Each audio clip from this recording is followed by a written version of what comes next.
context. You talk close. to GPT-4, it's damn good. It's better than me in many regards. It's so much kinder, so much gentler. Exactly. But I'm saying like in the far edge cases, the nuances. Yeah. But what I'm saying is, especially with specific people you won't have a history with. Exactly. It doesn't have anything on that. Yeah. So I feel like we're at this point where AI is already in emergent cases better at being us than we are. Yeah. Like it's done. Yeah. And so in that case, my mind goes to the only thing we should do as a species is just lock in and say, let's not die. And so I view like any action that we take, and this could be like me doing something like staying up all night or eating poor, like bad food, or not taking care of my body. Those are all acts of self-destruction. And even though we understand these things of like, oh, I'm taking a day off, or I'm relaxing, or I'm having a good time with friends, like whatever the follow-on thought experiment is or excuse, I'm still doing something that is accelerating my age.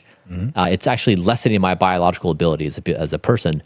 And if we say that pattern, it can be mapped to other things, like when we change the environment of planet Earth to maybe be less hospitable to the species, that's a bad thing. Very bad thing. So I'm trying to map all the things in the world we do right now, where when you say death is inevitable, you then YOLO your way to all these decisions. Yeah. And so what I'm getting at with the trade-off space you're making, and what I want to talk to you about is, I want us to be an army on this earth.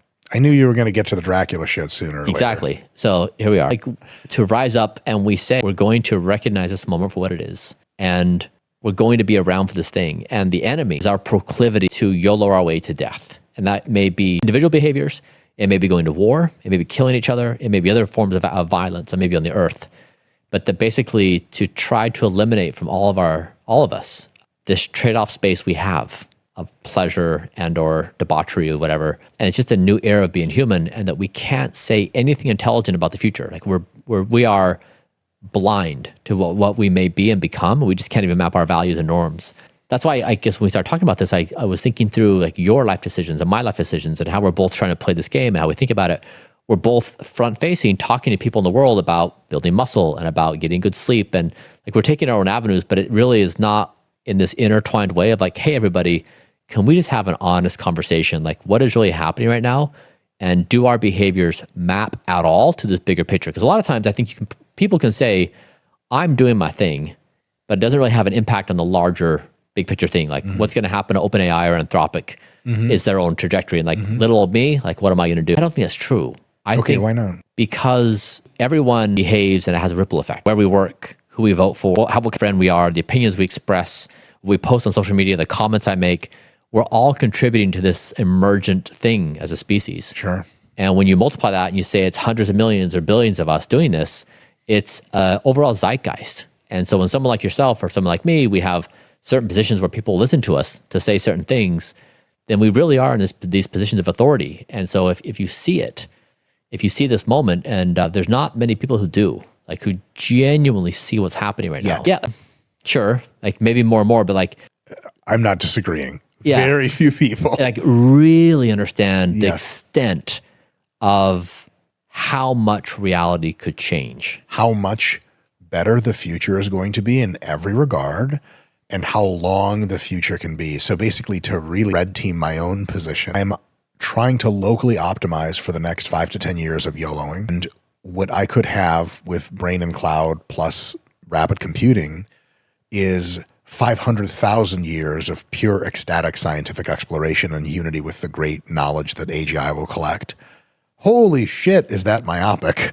I'm really, really optimizing for the wrong thing. It's like a 3-year-old with a beautiful life ahead approaching a electrical socket with a fork. Like, this is going to be fun. Like, but how fun compared to the rest of your life? Yeah. So there's definitely something to be said for that. And I think for most people, they are undervaluing that to a considerable extent. And because almost everyone is net useful to the society at large, most people are net productive. And I think with the enormous emphasis that is likely to come on AI studying all of us, like there's a data problem in AI, right? I think it's insanely overstated, but that's neither here nor there. Again, the technical AI discussions for dilettantism another time.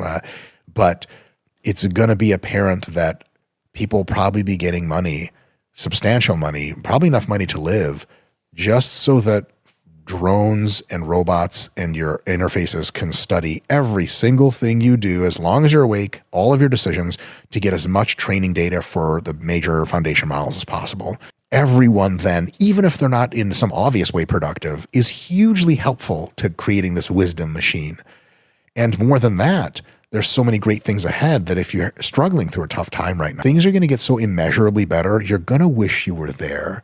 And so really indexing on not taking any irrational risks, Yes. investing in your health, investing in longevity, at least the basics, is probably the smartest thing you can ever do as a rational human being. 100%. And to whatever extent I do or do not embody that, the genetic fallacy is to ascribe where an opinion comes from, the validity of that opinion. I think that opinion I just shared is valid, even though I'm a gigantic steroid addict who's no doubt circling the drain in his last several years of life. Yeah.